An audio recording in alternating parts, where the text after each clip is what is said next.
Hello, welcome to Northeast PSC.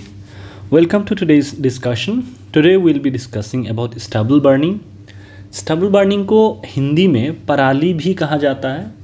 मतलब जैसे आप देख रहे हैं कि जैसे फसल की जब हार्वेस्टिंग होती है, फसल काट दिया जाता है तो उसका कुछ रेसिड्यू रह जाता है, जिसको हम लोग अलग अलग भाषा में अलग अलग नाम से बोला जाता है, लेकिन इसको हम लोग अमूमन स्ट्रॉ बोलते हैं। ठीक है, तो कुछ इलाके हैं, जैसे आप पंजाब की बात करें, ठीक है, पंजाब हरियाणा की बात करें, तो यहाँ पर क्या है कि ये लोग मल्टीपल क्रॉप्स उगाते हैं एक साल में। ठीक है, आप मान लीजिए अगर एक साल में 3 क्रॉप्स उगाने हों तो क्या होता है कि एक हार्वेस्टिंग सीज़न से लेकर दूसरे हार्वेस्टिंग सीज़न में मुश्किल से इन लोगों के पास 10-15 दिन टाइम रहता है।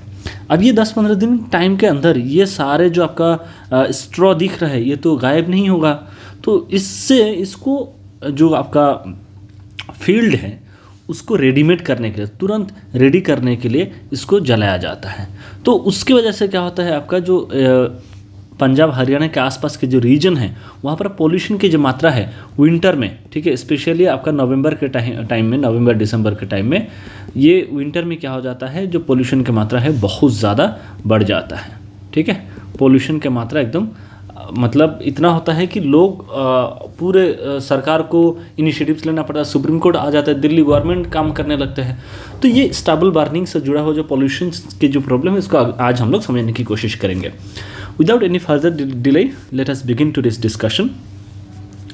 सो कॉन्टेक्स्ट ये है कि ये जो बर्निंग है, स्टबल की बर्निंग है, ये दिल्ली में एयर पोल्यूशन की एक सबसे बड़ी वजह में से एक है। और हाल फिलहाल में सुप्रीम कोर्ट जैसा हर साल करते हैं, जो जैसे पंजाब हो गया, हरियाणा, उत्तर प्रदेश, राजस्थान, दिल्ली, इन सब स्टेट्स को बोला है कि आप इमीडिएटली ये जो स्टबल बर्निंग की जो इंसिडेंसेस इसको स्टॉप करें। ठीक है, सुप्रीम कोर्ट की यहाँ पर गुहार लगाया गया, सुप्रीम कोर्ट के द्वारा यहाँ पर एक फटकार लगाई गई।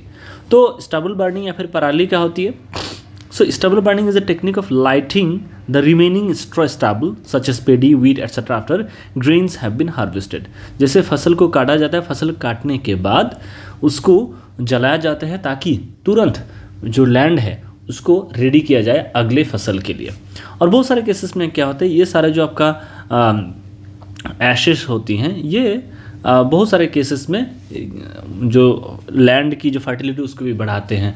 बहुत सारे केसेस में आपका वीड्स को पूरा तरह से मार देते हैं। बहुत सारे केसेस में जो आपका फसल के लिए जो हानिकारक जो कीट पतंग है, जो आपका एंट्स हैं या फिर जो आपका जो भी पेस्ट्स है, ठीक है, पेस्ट होता है, उसको भी मार दिया जाता है ये जलाकर। ठीक है, so in region where crop residue is left behind by the combing harvesting process it is typically necessary। तो ऐसा नहीं है कि ये लोग जानबूझ के करते हैं लोगों को परेशान करने के लिए। दिल्ली में लोग इतने ज़्यादा लोग रहते हैं, उनको पोल्यूशन में डालकर उनको वो करना, इम्पैक्ट क्या करते हैं उसको, उनको डिस्टर्ब करने की कोशिश, ऐसा कुछ नहीं। उनकी ये जिम्मेदारी, मतलब उनकी ये नेसेसिटी बन जाती है। ठीक है, सो क्यों करते हैं फार्मर्स ये स्टबल की जो बर्निंग है, ये क्यों कहते हैं? पहली बात तो ये है टाइम कंस्ट्रेंट्स। तो जो एग्रीकल्चरल रीजन की जब हम बात करते हैं, ठीक है, इन रीजन में, बहुत सारे रीजन में जो आपका 2 क्रॉप्स होते हैं, ठीक है, एक क्रॉप अभी हार्वेस्ट हो गया और दूसरा क्रॉप जब अब लगाया जाएगा, उन दोनों के बीच में जो टाइम पीरियड होता है बहुत ही मिनिस्कुल टाइम होता है। इस टाइम पीरियड में खेत को जोतना, खेत को रेडी करना और ताकि अगला फसल उगाया जाए, वो पॉसिबल नहीं होता है नेचुरल फेनोमेनन में, इसीलिए उसको जलाना ज़रूरी हो जाता है। Burning stubble is thought to be a rapid and effective method of clearing land. ठीक है, क्या है? Rapid and effective method of clearing land. जैसे कि अगर हम बात करें, gap between crop cycles is only 2 to 3 weeks in Punjab and Haryana. देख सकते हैं, तो ये 2-3 हफ्ते के अंदर कैसे हो पाएगा? इंक्रीजिंग मैकेनाइजेशन इन हार्वेस्टिंग, ये क्या हो रहा है? पहले क्या होता था, इंसान के द्वारा हार्वेस्टिंग किया जाता था, अभी क्या है, बहुत सारे बड़े बड़े मात्रा में जो आपका मशीन का इस्तेमाल किया जा रहा है आपका हार्वेस्टिंग करने के लिए। ठीक है, the use of mechanised harvesters leaves stubble in the field. तो पहले जब लोग काम करते थे, जब ह्यूमन लेबर के द्वारा आप काम करते थे, तो उसको काट के आप खेत मतलब घर पे लेके आते, उसको आप रेडी करते हैं। लेकिन अभी मशीन की वजह से क्या हो रहा है, आप सिर्फ फसल लेके आ रहे हैं और सारा स्ट्रॉ जो है आप फील्ड में छोड़ दे रहे हैं। मैन पावर स्कर्सिटी की अगर हम बात करें, ये एक चैलेंज है। It is not practical to remove stubble using costly personal. तो अगर आप एक व्यक्ति को वहाँ पर लगाएंगे कि आप सिर्फ खेत से स्टबल को हटाना है, तो उनको क्या देना पड़ेगा, आपको वेज देना पड़ेगा, और वेज की जो आपका प्राइस वो बढ़ चुकी है। पहली बात तो ये है कि आजकल लोग मैनुअल लेबर खेत में करते ही नहीं हैं, और अगर करते भी वो बहुत ज़्यादा महंगा पड़ जाएगा फार्मर्स के लिए। तो ये एक चैलेंज है, इसके वजह से भी क्या किया जाता है, इसको रेडीमेड तरीके से जलाया जाता है। इसके अलावा agricultural residue has no market. आपको पता है कि ये जो आपका एग्रीकल्चरल रेसिड्यू है, जिसको हम लोग पराली कहते हैं या फिर स्टबल कहते हैं, इसको अगर आप बेचने जाए, बेचने के लिए मैं मतलब मार्केट की जो हालत है बहुत वो नहीं है, मतलब people are not ready to buy them. ठीक है, तो अगर कोई फ़ायदा नहीं है, क्या करेंगे, उसके ऊपर लोग जो है आपका लेबर लगाएंगे, उसको हटा के घर ला के उसको रेडी मतलब प्रिजर्व करके रखेंगे, भाई उसका फ़ायदा क्या है। तो इन तमाम चीज़ों के कारण जो है फार्मर्स को लगता है कि इसको जलाना ही सबसे ज़्यादा बुद्धिमान की काम है। ट्रेडिशनल और कन्वेंशनल प्रैक्टिस जो सदियों से चलता आ रहा है, उसकी बात अगर हम करें, बहुत सारे फार्मिंग कम्युनिटीज़ में जो स्टबल है इसको जलाना बहुत पुराना कस्टम है। ठीक है, ये क्योंकि दिल्ली में पॉपुलेशन बहुत ज़्यादा है, तो और पॉपुलेशन बहुत ज़्यादा है, लोग बहुत ही डेंस माहौल में रहते हैं, तो वहाँ पर पोल्यूशन का जो आपका इम्पैक्ट है बहुत ज़्यादा अपेरेंट हो जाता है। लेकिन आप जहाँ पर भी फार्मिंग इलाके से अगर आते हैं, जैसे मैं आता हूँ आसाम में, फार्मिंग इलाके से आता हूँ, तो वहाँ पर जैसे ही धान की कटाई होती है उसके बाद उसके स्टबल को बर्न किया जाता है। बट क्योंकि हमारे उधर ग्रीनरीज इतना ज़्यादा है, वेहिकुलर मूवमेंट इतना कम है, तो उसका इम्पैक्ट हमें इमीडिएटली नहीं दिखाई देता है, बट उसका भी इम्पैक्ट रहता है। तो ये जो स्टबल को बर्न करने की जो आपका सिस्टम है, ये काफ़ी पुराना सिस्टम है, ये ट्रेडिशनल कॉन्सेप्ट है। उसके अलावा बहुत सारे केसेस में क्या होता है कि जो क्रॉप्स है उसको वो लग जाता है, डिजीज़ेस होती हैं, पेस्ट अटैक होती हैं। तो जब स्टबल को बर्न कर देते हैं, ये सारे जो पेस्ट्स हैं, बीमारियां हैं, ठीक है, वीड सीड्स हैं, जो घास वगैरह है, जो हमारे क्रॉप्स को नुकसान पहुँचते हैं, उन तमाम चीज़ों को जलाया जाता है। ठीक है, उसके अलावा क्या है, एक्सेस टू रिसोर्सेज। इनडायरेक्टली अगर हम देखें कि stubble burning is also encouraged by limited access to resources such as residue management equipment. लोगों के पास कोई साधन नहीं है कि ये जो सारे रेसिड्यू हैं इसको किस तरह से मैनेज किया जाएगा, है ना। तो उसके वजह से भी हम लोग क्या देखते हैं कि स्टबल बर्निंग को प्रैक्टिस किया जाता है। इम्पैक्ट क्या क्या है, अब देखिए, ये तो हो गया कि ये लोग किस लिए जो है आपका स्टबल बर्निंग कर रहे हैं। ठीक है, इम्पैक्ट की बात करते हैं। इम्पैक्ट सबसे पहली बात तो ये है कि पोल्यूशन को इंक्रीज़ करते हैं।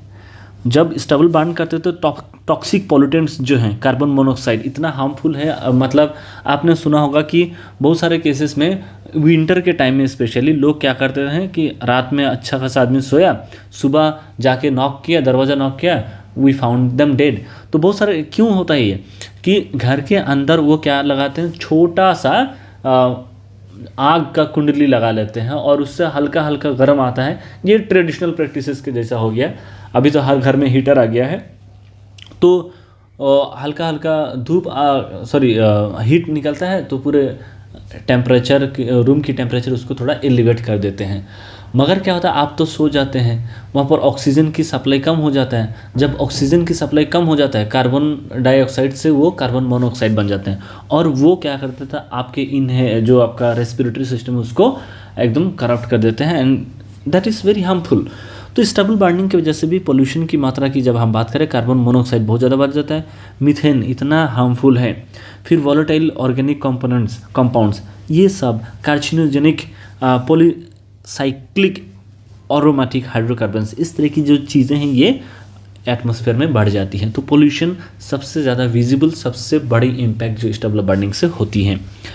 और हम लोग क्या देखते हैं, जैसे पोल्यूटेंट्स आसपास के एनवायरनमेंट में बढ़ने लगती हैं, आसपास के एनवायरनमेंट में जब फैलने लगती हैं, ठीक है, a heavy layer of smoke develops that eventually compromises both human health and air. तो आप अगर दिल्ली में कभी नवंबर दिसंबर के टाइम जाएंगे, आपको लगेगा, आप देख सकते हैं कि किस तरह से एकदम अंधकार सा हो जाता है। मतलब दिन में भी आपको रोशनी नहीं दिखाई देगा। सुबह सुबह अगर आप इंडिया गेट चले जाएंगे, इंडिया गेट से आपको राष्ट्रपति भवन की तरफ कुछ नहीं दिखाई देगा। दोपहर को आपको ऐसा लगेगा कि राष्ट्रपति भवन और इंडिया गेट बिल्कुल नज़दीक है। तो वो जो आपको लगेगा अरे हाँ दिल्ली में जो है वो आ रहा है, फॉग पड़ रहा है, वो फॉग नहीं होता है, स्मॉग होता है, which is very harmful, hazardous for human health as well as for other living organisms. ठीक है, तो फर्टिलिटी ऑफ द सॉइल की बात करें, ये जब स्टबल बर्निंग की बात करते हैं तो ये लॉन्ग टर्म की अगर हम बात करते हैं, जो सॉइल फर्टिलिटी उसको रिड्यूस कर देते हैं। ठीक है, कुछ न्यूट्रिएंट्स को ये ऐड करते हैं, लेकिन ज़्यादातर केसेस में न्यूट्रिएंट्स को ये डिस्ट्रॉय कर देते हैं। ठीक है, और जब जो पेडी स्ट्रॉ है इसको जब आप जलाते हैं तो ये क्या करता है, हीट रिलीज़ करता है ज़मीन में, तो बैक्टीरिया और फंगाई जो होते हैं इन सबको भी मार देता है। और सॉइल फर्टिलिटी के लिए बैक्टीरिया और फंगाई बहुत ज़रूरी होता है। इसके अलावा क्या होता है, फिर हीट पेनिट्रेशन की बात करें, हम लोग इम्पैक्ट की बात कर रहे हैं। ठीक है, जब आप स्टबल को जलाते हैं, ठीक है, at that time this heats they seep into the soil, heat जो है सॉइल के अंदर चला जाता है। ठीक है, and this increases the impact और द प्रोसेस ऑफ इरोजन। उसके अलावा आसपास की जो हमारे बायोडाइवर्सिटी हैं, ठीक है, बायोडाइवर्सिटी की अगर हम बात करें, वाइल्ड लाइफ स्पीशीज़ हो गया, इंसेक्ट्स, बर्ड्स, स्मॉल मैमल्स, इन तमाम जो आपका स्पीशीज़ है इन सबको भी इम्पैक्ट होता है, क्योंकि बहुत सारे केसेस में क्रॉप रेसिड्यू के अंदर ये लोग जाके घर बना लेते हैं। ठीक है, तो वो आप उनके शेल्टर को जला देते हैं। उसके अलावा उनका फूड, बहुत सारे स्पीशीज़ ऐसे हैं जो फूड इस क्रॉप रेसिड्यू के आसपास ढूंढते रहते हैं, वो भी आप ख़त्म कर देते हैं। तो ये सब इम्पैक्ट है। तो सरकार के द्वारा कुछ रेगुलेटरी मेजर्स लाए गए हैं, सरकार के द्वारा कुछ इनिशिएटिव्स भी लाया गया है, उसको भी देखने की कोशिश करते हैं। सबसे पहले NPMCR, ये क्या होता है, national policy for management of crop residue, ये 2014 में लाया गया था गवर्नमेंट के द्वारा। ये बोलते हैं कि आप एक एप्रोप्रिएट लॉ बनाएं। क्या बनाएं, एक मतलब ऐसा कानून बनाएं जो आपकी जो कॉन्सर्न्स है with respect to stubble burning उसको एड्रेस कर पाए। So appropriate laws should be made और should be placed in proper place, as well as the implementation of technical measures such as capacity building, training, ठीक है, और utilisation of crop residue, किस तरह से आप क्रॉप रेसिड्यू को अलग फॉर्मेट में इस्तेमाल कर सकते हैं। ठीक है, और किस तरह से जो फार्मर की जो कैपेसिटी है, बाय गिविंग देम और by enabling them with utmost recent information about best practices of agriculture, वो सारी चीज़ आप कर सकते हैं। फिर 2015 में नेशनल ग्रीन ट्रिब्यूनल्स जो है NGT, जिसको 2010 में बनाया गया था, ये क्या है, आपका क्वासी जुडिशियल बॉडी है। तो नेशनल ग्रीन ट्राइब्यूनल जो है इन्होंने कुछ डायरेक्टिव्स इशू किया। ठीक है, वो क्या है, पहली बात तो है कि it will be necessary to evolve mechanisms for the collection, transportation and use of crop left over. तो ये पूरा एकदम मतलब जिम्मेदारी है सरकार की कि वो क्या करे, they should make some mechanism जिसकी वजह से जो क्रॉप रेसिड्यू है उसको आप कलेक्ट कर पाए, उसको ट्रांसपोर्ट कर पाए और उसको बाद में इस्तेमाल भी कर पाए। उसके अलावा अगर कोई व्यक्ति जो है इन क्रॉप लेफ्ट ओवर्स को मतलब वो करते हैं, बार्न कर देते हैं, मतलब कि जो NGT के जो डायरेक्टिव्स है उससे अगर नहीं मान रहे हैं तो उनके ऊपर प्यूनिटिव या फिर कोअर्सिव मेजर, उनको पनिशमेंट किया जाना चाहिए। ठीक है, इसके अलावा हर एक स्टेट को ये जिम्मेदारी है कि सप्लाई करे फार्मर्स को टूल्स, मशीनरी और बाकी सारी चीज़ें, जिससे जो स्ट्रॉ है उससे वो लोग डील कर पाए साइंटिफिक तरीके से। ये स्टेट गवर्नमेंट को इंश्योर करना चाहिए to the farmers of their particular state. A plan of action for the efficient prevention and management of stubble burning has been created by Commission on Air Quality Management in NCR and adjoining areas, CAQM, जो है इनके द्वारा भी क्या बनाया गया है, एक स्टबल बर्निंग से जुड़ा हुआ जो चैलेंज है उसको डील करने के लिए कुछ इनिशिएटिव लिया गया है।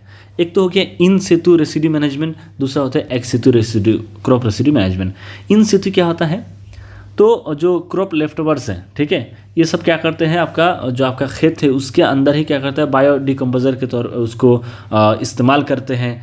फिर हाई यील्डिंग जो आपका प्लांट्स उसके इस्तेमाल करने के बाद शॉर्ट ड्यूरेशन पेडी टाइप्स, ये सारे चीज़ों को क्या करते हैं आपका इस्तेमाल करते हैं। So establishing custom hiring centres using a left of lot of bio decomposers, planting high yielding short duration paddy types, varying the time of harvesting. तो हार्वेस्टिंग के जो टाइम पीरियड है उसको वेरी कर दिया जाता है, ताकि जो विंटर के टाइम में जो आप हार्वेस्टिंग करने के वजह से, जो स्टेबल बर्निंग की वजह से जो पॉल्यूशन का जो सिचुएशन बहुत ज़्यादा एक्सेंचुएटेड हो जाती हैं, उसको टैकल करने के लिए we incorporate this type of scientific methods. If we are talking about ex situ residue का मैनेजमेंट, तो उसके अलावा उसके बारे में हम क्या देख सकते हैं, other uses for paddy straw such as fuel for industrial boilers, WTE plants, biomass power projects. So we can use this type of leftovers for some other activities, some other scientific thing. So we can use them as feedstock to 2G ethanol plants. They can be used as feedstock in compressed biogas facilities and packaging materials. All these things can be done with respect to ये पेडी का जो stable है। तो इसके भी हमें alternate इस्तेमाल को हमें क्या करना पड़ेगा, डिस्कवर करने की कोशिश करना चाहिए। उसके अलावा क्रॉप डाइवर्सिफिकेशन प्रोग्राम लाया गया था 2013-14 से। हम लोग कहते हैं हरियाणा, पंजाब, वेस्टर्न उत्तर प्रदेश, इन तमाम इलाके में दे हैव इम्प्लीमेंटेड दिस सब स्कीम ऑफ द राष्ट्रीय कृषि विकास योजना। तो राष्ट्रीय कृषि विकास योजना के थ्रू ये एक लाया गया था आपका क्रॉप डाइवर्सिफिकेशन प्रोग्राम। इससे क्या करता है, जो आपका जिस तरह की आपका क्रॉप है, if there is a crop which needs very high amount of water that can be shifted to some other land, so it is saying that to shift water intensive crop land to alternative crop such as oil seeds, pulses and other crops. तो जहाँ पर आप water intensive crops के इस्तेमाल करते हो, वहाँ पर आप कुछ और क्रॉप्स को भी यहाँ पर इस्तेमाल कर सकते हैं। Government is implementing a scheme for the promotion of agricultural mechanisation for in situ management of crop residue in the state of Punjab, Haryana, Uttar Pradesh, NCR and city of Delhi. तो गवर्नमेंट कंटिन्यूस कोशिश कर रहे हैं कि ये जो आपका मेनास है, पोल्यूशन के जो चैलेंज है, इसके साथ डील करने के लिए हम लोग बेहतरीन से बेहतरीन इक्विपमेंट को एडप्ट कर पाए। तो हमारा पास क्या हो सकता है फ्यूचर में, हम लोग क्या कर सकते हैं। पहली बात तो ये है, हमारे पास ऐसा सीड वेराइटीज़ होना चाहिए जो न्यू और इम्प्रूव्ड सीड वेराइटीज़ हो। जैसे आपका पूसा 2090 है, ये एक बहुत ही हाई यील्डिंग वेराइटीज़। ये अगर आप पेडी इसका कल्टीवेट करते हो, बहुत ज़्यादा मात्रा में आपको राइस मिलेगा, तो कम समय में आपको ज़्यादा हाई यील्ड मिलेगा। और ये बनाया गया है IARI Indian agricultural research institute के द्वारा बनाया गया है। इसके अलावा in comparison to the present Pusa 44 variety which takes 155 days to 166 days to mature, Pusa 2090 takes only about 120 days। तो पूसा जो है उसको अगर आप मान लीजिए कि लगभग 1.5-2 महीना पहले अगर आप कल्टीवेशन कर लेते हैं, ठीक है, तो आपका जो स्टेबल बर्निंग से जो प्रॉब्लम जो नवंबर-दिसंबर में आ रहा है, ठीक है, नवंबर-दिसंबर में आ रहा है, वो आपका क्या आएगा, सितंबर के और अक्टूबर के टाइम में आएगा। इस टाइम में आपका फॉग भी उतना नहीं होता है, तो अगर स्मोक आएगा उस वहाँ पर स्मोक की वजह से वहाँ पर क्या नहीं बनेगा, स्मॉग नहीं बनेगा। क्यों? स्मॉग के लिए फॉग का होना ज़रूरी है। तो अक्टूबर में दिल्ली या फिर नॉर्थ इंडिया में फॉग नहीं होता है, तो ये लेस हार्मफुल होगा लोगों के लिए। तो इससे क्या होगा कि अगर आप नए और इम्प्रूव्ड वेराइटीज़ ऑफ सीड्स का इस्तेमाल करेंगे तो आपका जो हार्वेस्टिंग पीरियड है वो प्रीपोन हो जाएगा, ठीक है। फार्मर्स के पास क्या होगा, they will have 30 days to prepare their fields for the following crop thanks to the new paddy variety, ठीक है। तो अगर आप 1-1.5 महीने पहले अगर आप कल्टीवेट कर लेते तो आपके पास लगभग जो पहले 2 हफ्ता था, अभी आपके पास 4 से 5 हफ्ता आपके पास टाइम रहेगा आपके फील्ड को प्रिपेयर करने के लिए for the next variety of crops. इसके अलावा due to the high cost of this machines the government could offer sufficient subsidies to lower cost of this equipment to farmers. जो आपका कुछ मशीन्स है, जैसे आपका स्ट्रो चॉपर हो गया, रोटावेटर हो गया, हैप्पी सीडर हो गया एंड बेलर, ये सारे जो आपका टूल्स हैं, ये सारे जो आपका इक्विपमेंट है, ये फार्मर्स को दिया जा सकता है। और क्योंकि ये सब बहुत महंगा होगा तो सरकार क्या कर सकते हैं, आपका काफ़ी सब्सिडाइज्ड रेट में फार्मर्स को अवेलेबल करवा सकते हैं। Crop burning can be reduced by the installation of biogas facilities. आप बायोगैस फैसिलिटीज़ का इंस्टॉल करें, जो क्रॉप रेसिड्यू है उसको बायोगैस के फीड स्टॉक के तौर पे इस्तेमाल करें। वेस्ट टू एनर्जी मिशन जो है उसके तहत आप क्या कर सकते हैं, biomethanation technology to produce biogas from crop waste like rice straw. तो राइस स्ट्रॉ से आप बायोमेथानेशन जो टेक्नोलॉजी है, ठीक है, बायोमेथानेशन टेक्नोलॉजी इसका इस्तेमाल करके आप वेस्ट से एनर्जी क्रिएट कर सकते हैं। इसके अलावा पूसा बायो डिकम्पोजर की अगर हम बात करें, it was created by researchers at IARI। ये जो डिवाइस है ये क्या करता है, डिकम्पोजिशन के प्रोसेस को क्या करता है, बहुत तेज़ी से कर देते हैं, ठीक है, और इसको 15 से 20 दिन के अंदर इसको खाद में तब्दील कर देते हैं, मैन्यूर में तब्दील कर देते हैं। इसके अलावा क्या, teaching and enabling the interested parties, जो भी लोग, जो आपका स्टेक होल्डर्स हैं, जो फार्मर्स हैं या फिर जो फार्मिंग कम्युनिटी के लोग हैं, उनको आप एजुकेट करें कि किस तरह से स्टेबल से डील करना चाहिए। तो हम लोग को क्या करना चाहिए, इको फ्रेंडली जो आपका सब्सटीट्यूशंस है क्रॉप रेसिड्यू के किस तरह से आप इस्तेमाल कर सकते हैं जिससे हमारे इकोलॉजी को फ़ायदा हो। तो आप मल्चिंग प्रोमोट कर सकते हैं, ज़ीरो टिलेज फार्मिंग कर सकते हैं, रेसिड्यू इनकॉर्पोरेशन। मल्चिंग क्या होता है, it is a process of applying agricultural left overs as a protective layer to the soil surface. तो जैसे एग्रीकल्चरल लेफ्ट ओवर है उसको आप छोड़ दें ज़मीन, मतलब आपके फील्ड में, ताकि आपके जो फील्ड है उसको क्या ढक के रख पाए, आपके जो न्यूट्रिएंट्स है, आपकी जो फर्टाइल सॉइल है वो मतलब एक्सपोज ना हो जाए, उसकी फर्टिलिटी को इंटैक्ट रखा जाए। मल्चिंग।